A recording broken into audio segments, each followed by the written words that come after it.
everyone, and welcome to Rights for Women. My name is Cassie Hamer, and I'm a women's contemporary fiction author of 3 novels, including The Truth About Faking It, which is in stores now. But today I'm delighted to be joined by Holly Wainwright, head of content for women's media company Mamma Mia, and the author of 4 novels, the latest of which is The Couple Upstairs, which I'm just going to hold up now. Such an incredible book, a page-turning story of infatuation, obsession, coercive control, and the blurred lines that allows all of these elements to coexist in one relationship. Holly, welcome to the podcast and congrats on a really fine novel. Tell me, what's the response been like? It's been really good, which is obviously great. And in terms of people seem to be embracing it. I've had a lot of feedback about women really enjoying it. It's been interesting because of my 4 novels, it's definitely tackling the most serious subject matter. My last book, I Give My Marriage a Year, was about relationships, and I love writing about relationships, but it was about 2 people and their decision whether or not to stay married. And this book, as you've mentioned, does deal with darker themes. And it's been interesting in the response to it, women saying how they felt about that, and some women saying, thank you for writing about this. I really saw my own experience in it. Others saying, oh, it was more serious than I thought, which has opened lots of interesting conversations about what people are expecting from women's fiction. But in general, it's been really positive, which is great. We'll get to the nitty-gritty of the story a bit after, but we're talking about this concept of darker themes and women's contemporary fiction. So we'll tackle that bit at the moment, because you wrote an incredible article for Mamma Mia this week in which you outlined some of your thoughts on this, and I'm going to read back to you some of what you wrote about the genre known as commercial women's fiction. And what you said is that it's often packaged and treated as light fodder when it's anything but. Books by giants of the genre, Liane Moriarty, Marianne Keyes, Jodi Picoult, routinely deal with topics far from fluff. Topics like addiction, family violence, and terminal illness, all sitting inside colourful graphic covers that more literary readers might dismiss as a beach read or an airport novel. What they don't know is what women want to read on beaches and on planes and anywhere at all, really, are stories that reflect their lives back at them. And even the most mundane female life is often quietly seething with these dark themes. You've summed that up so beautifully there, and I think what a lot of us as women's fiction authors feel, that these aren't stories just about women, they're not just fluff, they are really tackling the stuff of life. So what do you think of the tag women's fiction? Because this is a fairly hot debate, particularly among authors. Does it do us a disservice, or is it something that we need to own proudly? I wrestle with it, Cassie. I do, because I kind of thinking that it does us a disservice suggests that we think that anything that is mostly aimed at women cannot be as good as stuff that is aimed at men or aimed at a gender neutral audience. And so I don't want to say that I feel belittled by that, because I'm very proud to write books and to work for a media company and to produce content that women want to engage with. That's what I want to do. If I have a mission statement, which I don't because I'm not that kind of person, but if I did, it would be that I want to tell women's stories and I want women to feel more seen and less alone in all kinds of different ways. So I don't want to think that the tag women's is a pejorative one. However, there is no question that in the publishing world, and I don't want to sound like a whinger either, because that's also not the kind of person I am, but in the publishing world, there's no question that it is a little bit pejorative to say, this is a woman's book. And commercial is another one that's can be a little bit of a negative term. So I think that really where I'm landing on this is that I don't mind at all the fact that people say, oh, she writes books for women. But what I would like to think is that we don't therefore think that there's some kind of silly fluffiness, because we all know, and I don't know a woman who doesn't know this, women want to read about everything. We want to read about serious stuff and we want to read about silly stuff. We want to see the joy in our lives reflected and the struggles, and we want to see all kinds of different shades of gray in that. So I think that I don't know, I think that I'm trying to sit comfortably in that tag. How do you feel about it? It's quite a tricky space because part of me thinks that we can own the fact that we are writing about women's lives for women. So long it's been dominated by male authors writing for men.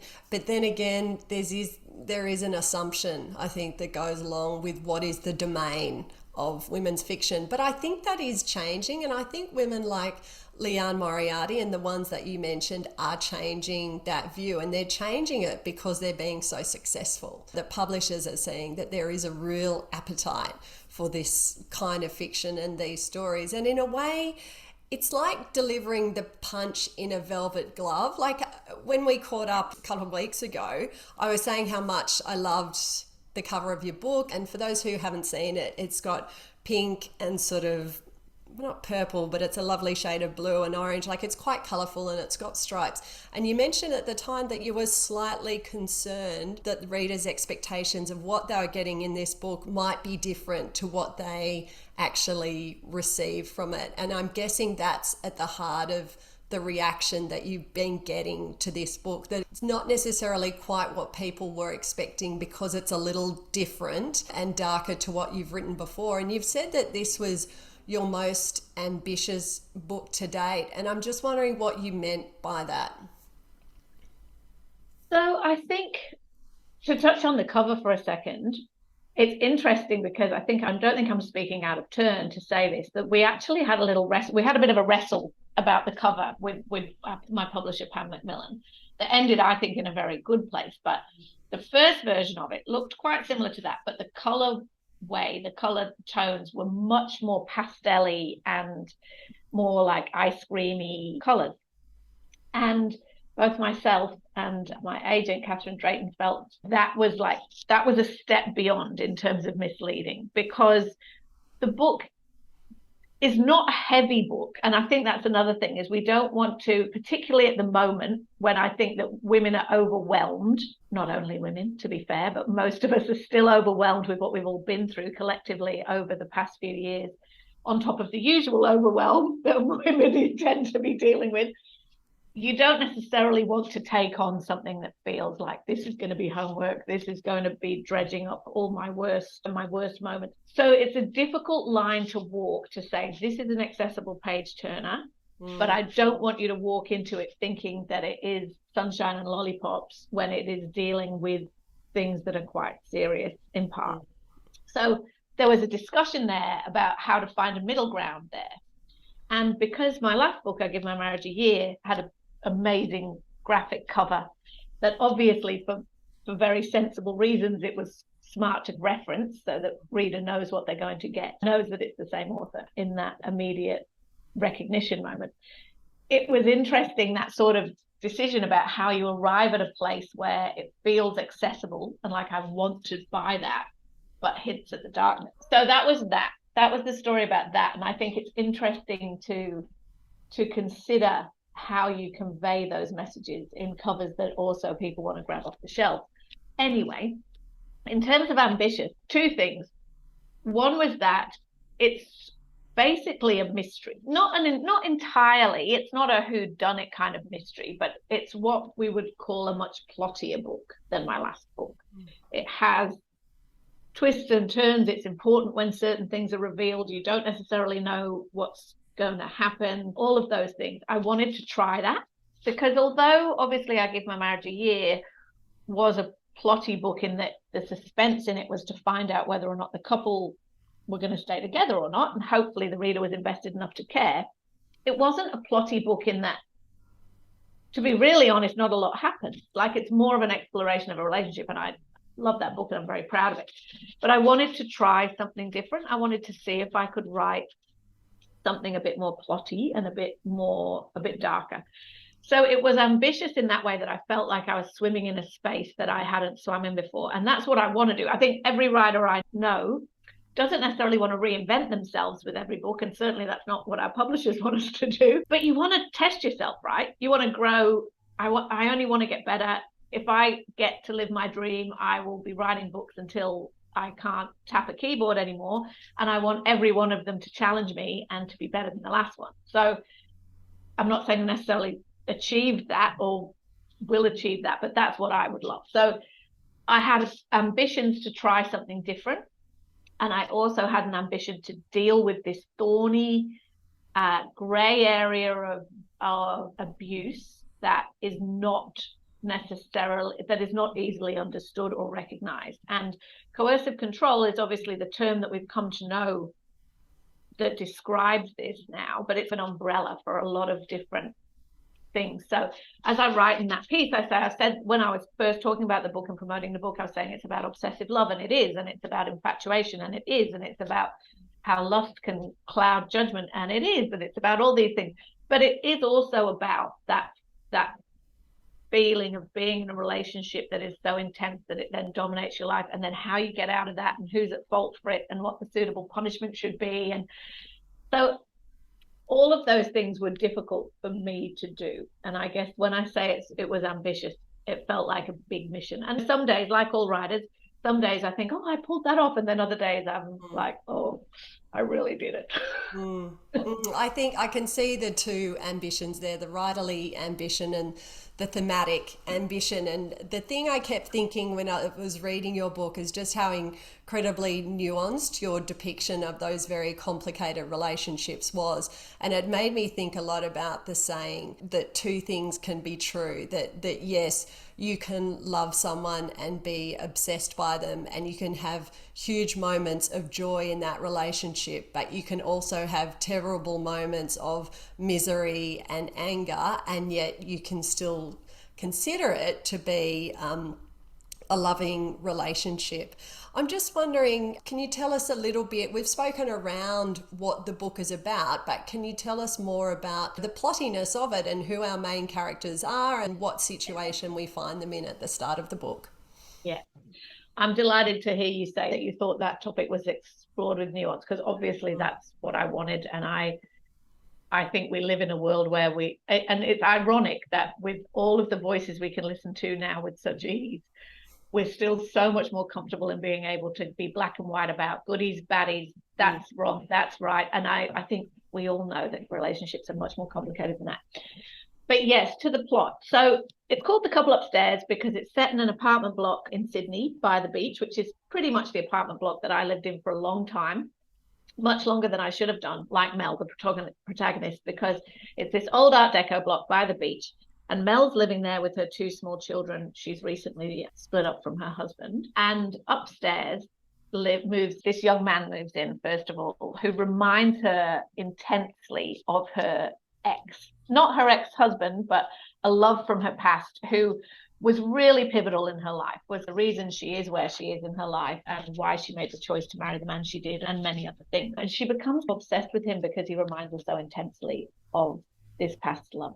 And then his girlfriend moves in and the obsession grows. And they form a relationship, these two women who are generations apart. Mel, who's the woman who lives downstairs, is around 40, and Laurie is around 20. And they form a relationship where Laurie becomes the babysitter, which gives Mel a proximity to the relationship and what's happening upstairs that sort of feeds this obsession. And then one day, Laurie disappears. And that's where the plot starts in a way. And then we go back and find out what led up to that, and then what happens after that. So that's what I mean when I say that it was the timeline of reveals, and it was much more complex. I'm not the most organized and confident plotter, Cassie, I have to tell you. So it was a real challenge for me, that stuff. But yes, that is broadly what happened. So are you a plotter or a pantser? I'm a pantser all the way. And I have had to get much better at that. And with this book, I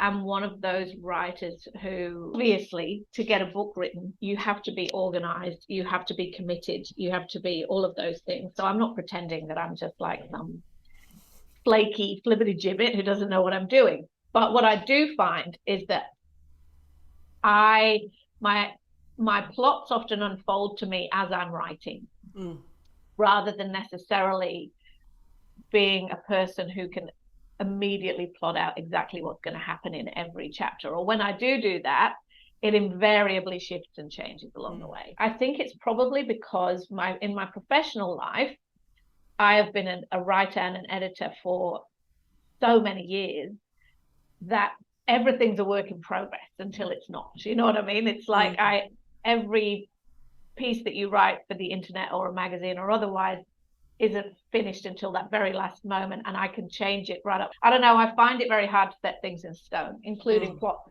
But with this book, I needed to do that in a much more organized way than I ever have before. I had to become more of a plotter, but it's not my natural instinct. I am much more of an anther. And often I'm very much a writer who is deadline driven, which again, I think is my years in journalism. If I don't have a deadline, I won't do it.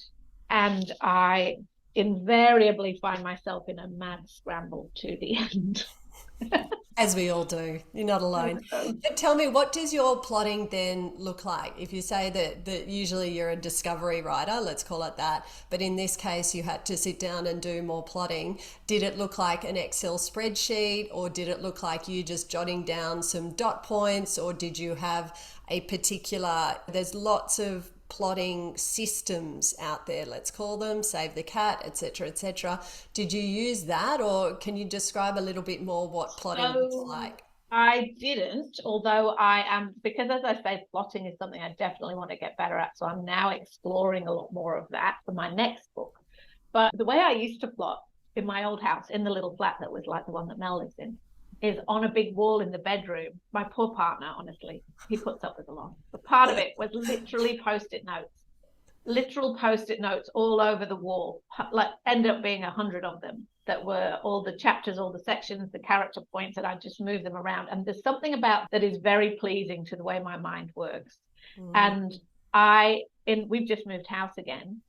And this is my dream, is to get the room of my own where I can go back to my post-it note wall. But at the moment it's banned.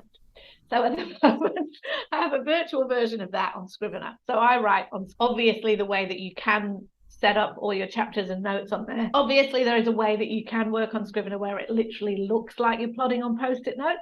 Yeah, and that's what I do. The cork board. Is that what you're referring to? Yes, the cork board. So I discovered that and used that a lot more with this book, where I literally would plot there, endlessly move things around, lots of notes. I find it hard the way my mind works, to see things in a big picture unless I can literally see it in a big picture. So in terms of plotting out the important points of the reveals in this book, for one, I kept changing my mind about whether or not I wanted, obviously we're not going to give any spoilers in this interview, but I kept changing my mind about the point in the book where I wanted you to understand what had happened to Laurie, which was inconvenient because that was pivotal, and a lot of the book turns on that. I kept moving that around.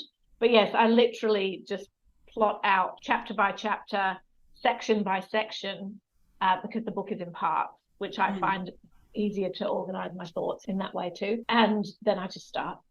Yes, and I start at the beginning. No writers who start at the end, but I start at the beginning. I thought the structure was so interesting, and I did want to delve a little more into that, because what happens is that the story in real time unfolds over 4 months from October to January.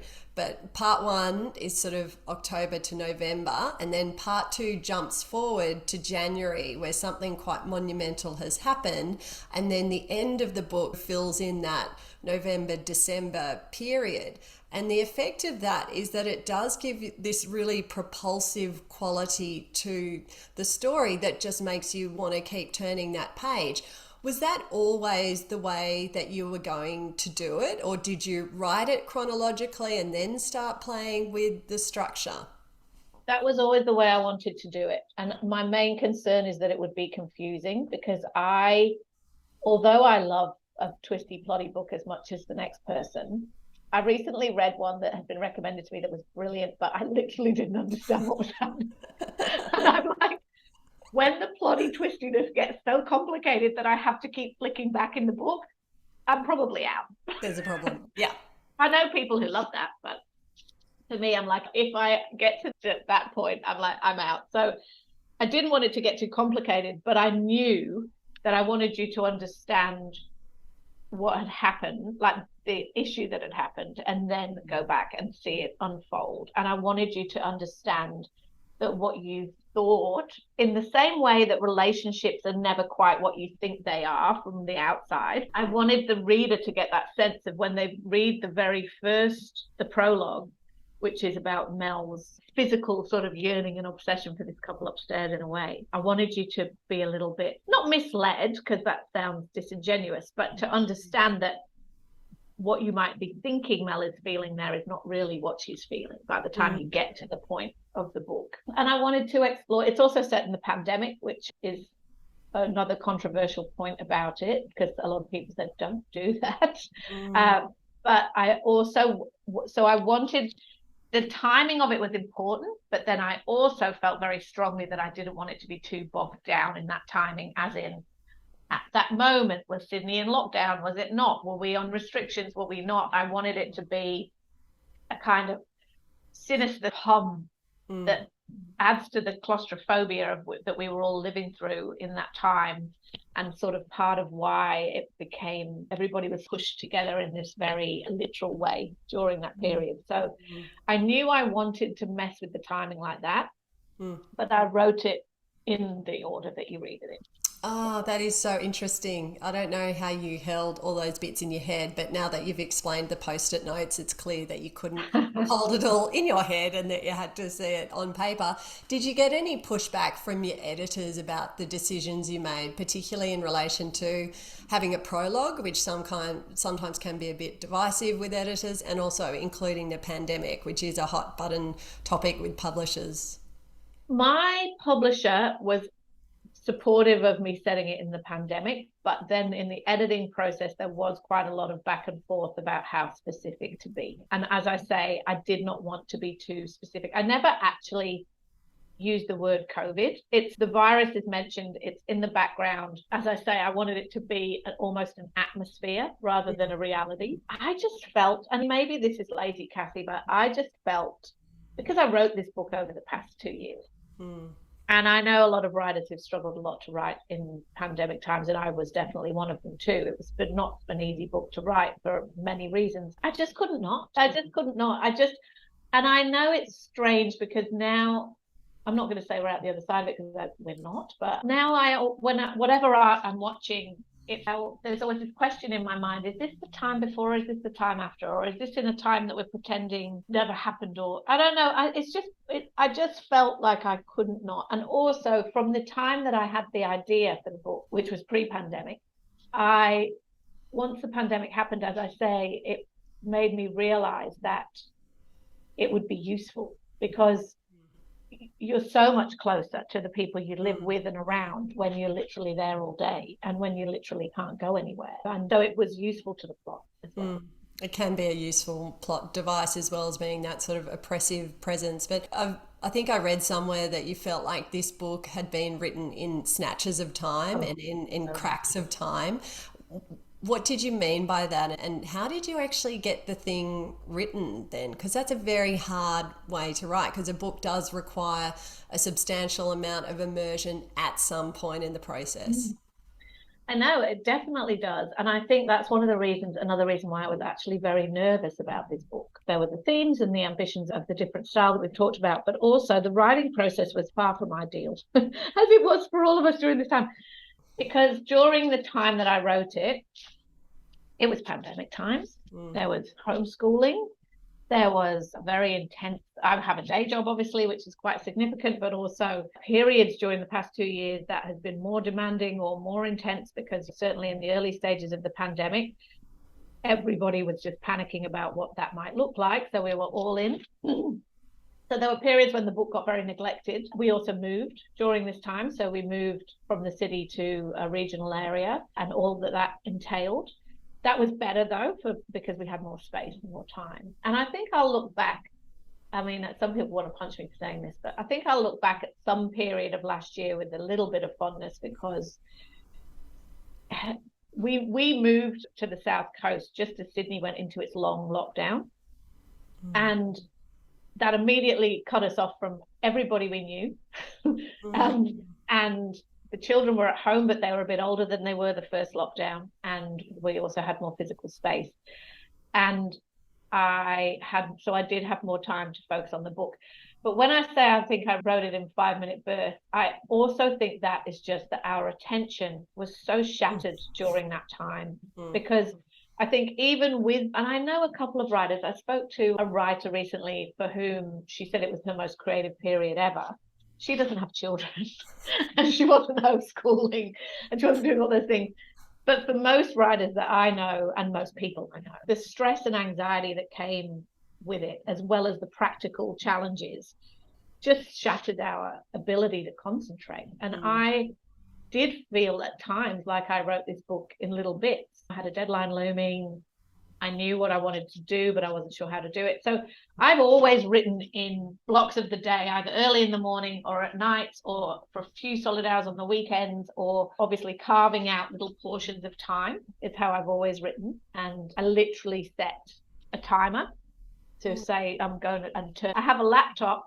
I have 2 laptops. I have this one that is all 20 million different platforms. I have my work Slack messaging pinging off. I've got all my diaries. I've got all my social media. I've got everything on it. And then I have my treasured writing laptop that has nothing except Scrivener. And because I can't be trusted to not be eternally distracted by all my other bells and whistles. But don't we all know as writers that you're like, all I want to do is write. All I want to do is sit down with my book. All I want to do is do this. And then you sit down and you're like, maybe I should buy that thing that I've been meaning to buy. I should look at those lipsticks. I should buy those. The kids need that blah. Oh, what about that place you want to go on? You'll immediately just buy yourself all these distractions. So I literally have this app called Forest on my phone that you set a time that has to be uninterrupted, and I would write it in those blocks. And that was the way I had to do it. And I often felt that wasn't necessarily the best time, but it was what it was. And often my son, who's small, he was 8, 9 about this time, he started like writing too. So he'd go, Mum, we're going to write today. And we'd set the timer, and he'd sit on the Mac, and he would like go into hyperfocus and write 14 chapters about Minecraft, and I would be like, I managed to think I've got 100 words down. Like, oh, jeez. Is he a hard tapper too? That can be so annoying.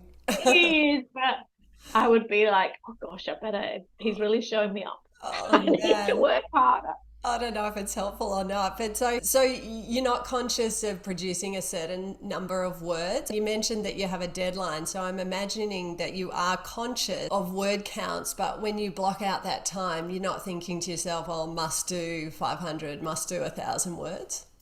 I am at the beginning. I'm very word count focused at the beginning. This book went way over what I expected it to be or wanted it to be. So at the beginning, it feels like it's words under your belt, right? Words under your belt. I've got that progress is happening. And then it becomes much less about that and more about the crafting of the words you have. I think every writer knows that. But I've tried Sally Hepworth's, I think it's the Fast 250 she does. Nifty 350 or something. 350, that's what she does. Yeah. Where she sits down and writes 350 and then she sits down. I do find it helpful and realistic to do smaller blocks. I used to, when I wrote The Mummy Bloggers, which was my first novel, I carved out some time off work to write that book. And it was like, this is all 9 to 5, basically, as a work day almost, or a school day at least for the kids. I'm just writing, but it's not realistic. I think what I've learned about writing is it's not realistic necessarily. Sometimes you're on an amazing tear and you need to do a realistic hour, get up, do something else, a realistic hour, do this. So it's less about word count, more about time. And then as I say, I inevitably end up in a mad rush to the end, at which I begin to freak out and decide that everything about me and my process and my writing is entirely wrong.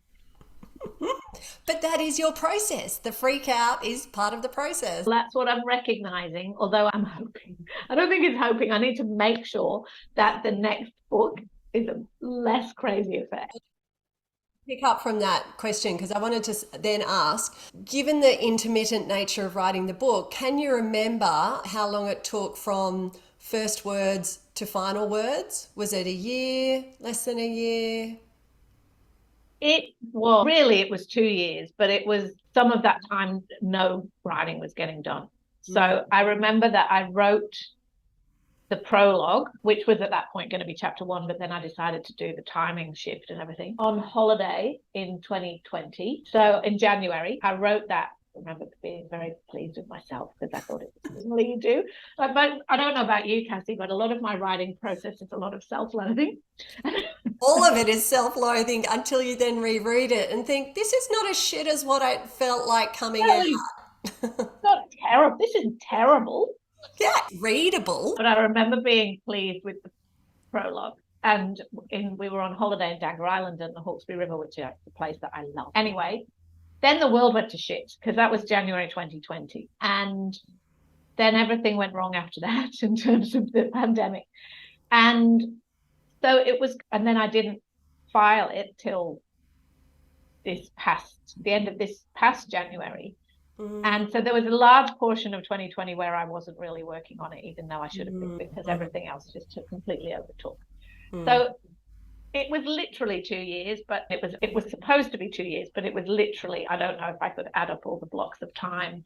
And then what I'd done, which is what I always do, is just before in the time leading up to deadline, I was take leave from my day job so that I could just solely focus on the book. And then which I did this time. So I took all of January off, and then I got COVID. And then I got COVID quite badly. No, well, actually at the time, the actual COVID bit wasn't that bad, but it knocked me around for much longer than I expected. So that kind of wiped out quite a lot of January. And I remember just the stress of having this looming deadline and trying to write while I was unwell. So then obviously I had to push the deadline. Cassie, I was not a complete hero. And then what I also did, and I have done before too, just before deadline, is I'll go away on my own. So I got just for a weekend, I booked an Airbnb down the coast, literally leading up to deadline day. Just me in a room with a kettle and some snacks, and that's it. That's like an enforced isolation period to get to the end. And yeah. Like a nice prison at the end of it, exactly. just to finish it off. How does writing fit with your day job? Obviously, you deal in words every day. You have a really busy job. You're producing content quite a lot. Where does fiction sit within that? Because I know that some people feel that they only have a certain number of words in them per day, and if you expend all your words in your job, sometimes it doesn't leave room for fiction. Do you find any tension between the two roles that you have? Really interesting, because I don't actually. Not to say that I've just got endless words, I don't think I do, but I don't. So obviously part of my job is writing, but a lot more of my job these days is talking, because I'm host of 2 different podcasts. We produce a lot of content now from On There Out Loud, which is the main show that I'm on. We do pretty much 5 episodes a week. And I love that. Love it. And I love writing too. But I've been writing in my day job, writing too. I do, but it's a very different process. Fiction is so freeing in comparison to writing on the internet, where you are obviously obviously you have constraints, which are very useful, but also you are constantly second guessing and considering how it's going to be received in real time. So it's a very restrictive kind of writing, actually, which is good. It's good for you as a discipline, but fiction is my absolute favorite thing to do. So as I say, I have that typical writer thing of like, all I want to do is be thinking about that and writing that. And then often you'll get to that and you're like, oh. But I think it's interesting. I talk about this with Jessie a lot, who is my co-host on Mir Out Loud, and who is also a writer, and she is writing a novel at the minute after her very successful non-fiction book, Heartsick. But we talk about whether or not the constant information input of working in media is helpful or not helpful.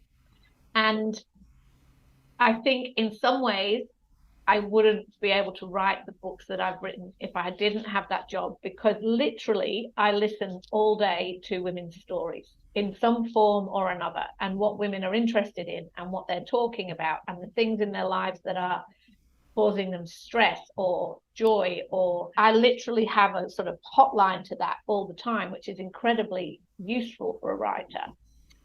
But what I do find is that the discipline of being engaged with the news cycle and constantly inputting information is not helpful when you are trying to build an imaginary world, and what you need is space peace, which is why, as I say, it's like a friction in my. I remember when I was first writing fiction, I would find it so hard to go. I was living near the beach in Sydney in those days, and I'd go for a walk with one of the kids in a pram or with a dog or whatever. And I'm just so trained to always have a podcast on or constantly be looking at my phone like input. But that's the time that I have ideas, like all of us. You'll be going somewhere, doing something, and you're not distracted, and you suddenly a thorny plot that you've been issue in your plot that you've been trying to unknot will come to you, and you'll be like, oh my God, that's it. And if you never give yourself space to have that quiet, it never happens. So so I think it's difficult, because I think that it's a strength to be so engaged with women's conversations is an advantage, but the frenetic pace of digital media is not really conducive to creative ideation a lot of the time. And also depends a bit on the type of media that you're consuming. And I know that you would consume it pretty widely, but on the one hand, you've got this job which is giving you a lot of fuel for inspiration. But I heard someone say, and I don't know if it was you, but someone said that when you're writing fiction, you have to turn off the Twitter voice. Have you heard that? Yeah. Or was it you that said that? It might have been me, but I don't think I was the one who came up with it. I remember messaging Jessie that because we'd been talking about this, and because I knew I was going to be writing about something a little that is controversial in coercive control. If you basically are writing about anything about women and abuse, it's controversial. Writing anything about feminism is controversial. Everything's controversial these days. But one of the themes I really wanted to explore in this book is this generational gap between Mel and Laurie. Are things better or not? That's also a theme I wanted in there. And that is something I'm very interested in, because I am 50 and I work with a lot of women who are in their early 20s. I'm very engaged and up close with them and how they feel and think. And there are times when, even though I know that objectively things are so much better, and we have all these words and all this language for now different forms of abuse, in other ways it doesn't feel like it is. It feels like and this was a big part of my inspiration for this book actually, is last year when Chanel Contos published that petition. She's a young woman, a consent campaigner, who published a petition online where she'd asked her fellow students, and she went to a blue chip school in Sydney's eastern suburbs, which isn't my world, but she asked her fellow students what experiences they'd had in the schools all around them. And there was this outpouring of just awfulness. I'm sure everybody is familiar with this. And she's become a really impressive vocal campaigner about consent and changing the way we teach consent in school. I was so genuinely, probably naively horrified by reading those accounts, because I don't know that necessarily was my experience when I was at school, when I was young. And that's after a generation of feminist parents. I don't know. I find all that fascinating. So it's one of the things I wanted to talk about. Anyway, the Twitter voice. So when you're writing about this space, people are going to have opinions about it. And some people are going to be like, oh, you're minimizing, or you're maximizing, or you're demonizing men, or you're dismissing victims. There is no way to write about these kind of issues without people having opinions about it, and that's fine. But if you're constantly writing, thinking what people on Twitter are going to say about what you're writing, you paralyze yourself, or at least I do. I know some writers who are fueled by criticism or debate in that way, and they love it. But for me, I find it paralyzing. I will be like, they're going to say this, they're going to say that. So you do literally have to turn off the Twitter voice. A, literally by not looking, and B, by following your, for want of a much less cliched term, your North Star of what you're trying to say and what you know you want to say and the story you want to tell, without thinking of what the lens that everyone else is going to put on it. Does Just that make picking sense? up on, yeah, picking up on what you said there about are things any better today versus when you were a younger person, and the outpouring, the reckoning that's happening at the moment in relation to coercive control. And I think one of the things is that at least now we have a name for these things, and that when you and I were younger, we couldn't have necessarily named them and they wouldn't have been labeled in a way that clearly we understand now is unhealthy and unacceptable.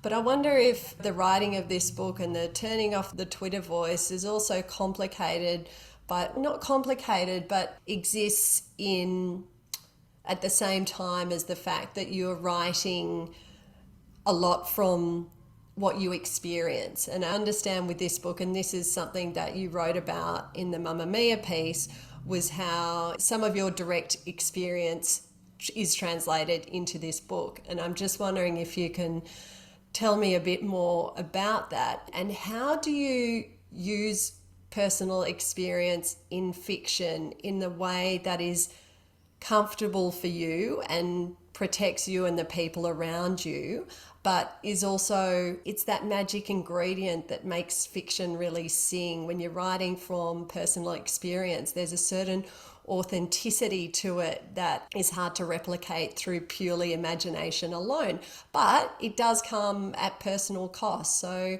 what are your thoughts around that? Do you have a particular philosophy about writing from personal experience? Are there certain guidelines that you work to, certain boundaries that you set for yourself?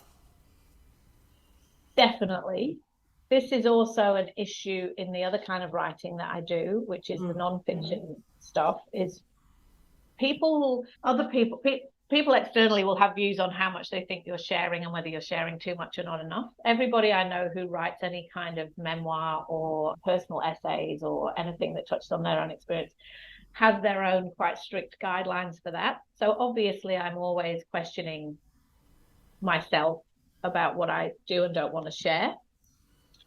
In this particular instance, there are lots of experiences that I've had that are not in this book, as I'm sure there are, there are many, but there are a couple of specific moments from relationships that I've had that made their way into this book because they were just very great specific examples of how that feels. But it's not a memoir, it's not an account of specific relationships I've had. There are just some events that have made their way in there. And there's one that I talk about in the article I wrote about Mamma Mia, which is a relatively small one, of when Mel's partner tells her that she's clapping too loudly at the concert.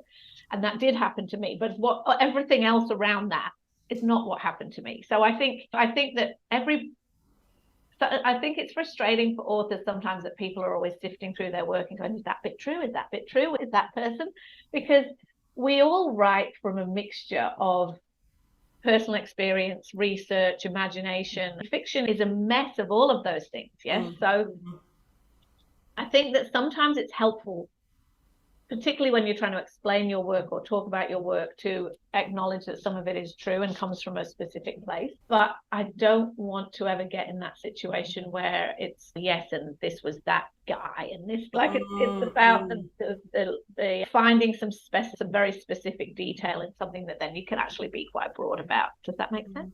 Yes, it does make sense, because it's your story. Well, this isn't your story directly, but you have experiences and you have a right to use those experiences, I think, in your creative work. But at the same time, they're not just your experiences, because they happen to you and to other people around you. And one day your children might read this book. So it's a very difficult thing, I think, to navigate. And I think we all have certain guideposts and navigational tools that we use, but it is a very personal thing at the end of the day. But that leads me to my final sort of questions. And I have a feeling, I think I might know how you'll answer this, but I'm wondering, when all is said and done, what is that at the heart of your fiction writing? What's at the heart of it? I think it's what I was saying earlier on, which is the heart. I want to write books that reflect women's stories, and I want women to feel seen and understood by them. I also want them to be entertaining, right? No question. Of course I do. I want them to also be transported and to feel them deeply. But the stories I want to tell are about those gray areas of our lives. So in I Give My Marriage a Year, a lot of people wanted to know what the inspiration for that was, of course. And is this your relationship, or is this your friend's relationship? And they also wanted to be, she's a baddie and he's a goodie, or he's a goodie and she's a baddie, or you pick all those sides. And as I say, the thing that I find most fascinating is what lies in the middle of all that. So I love writing about relationships. I love writing about the complexities of all of us, the gap between likability and credibility and all those things. Like, I find all of that fascinating, and I want to explore that more and more in as many different ways as I can. Especially as we live in a culture that is just so keen at the moment to make everything black and white. You're either one or the other. And that's why stories like yours are so refreshing. And I want to thank you for your generosity and your time with the Rights for Women podcast today. I know that a lot of people are going to want to rush out and buy your book and find you if they haven't already read the book or found you online. But if they haven't, where is the best place to find you on the socials? Probably on Instagram is the place I am most active, where I am called Wainwright Holly, much to the amusement of all my Generation Z peers at work who are like, that's ridiculous. Why aren't you just called Holly? Obviously, I write at Mamma Mia. Obviously, I'm on podcast Mamma Mia Out Loud, where we talk about things that women are talking about. And The Couple Upstairs is in stores now. Lovely. Thank you so much, Holly. And again, congratulations. Oh, thank you, Cassie. This has been such an interesting conversation. My pleasure.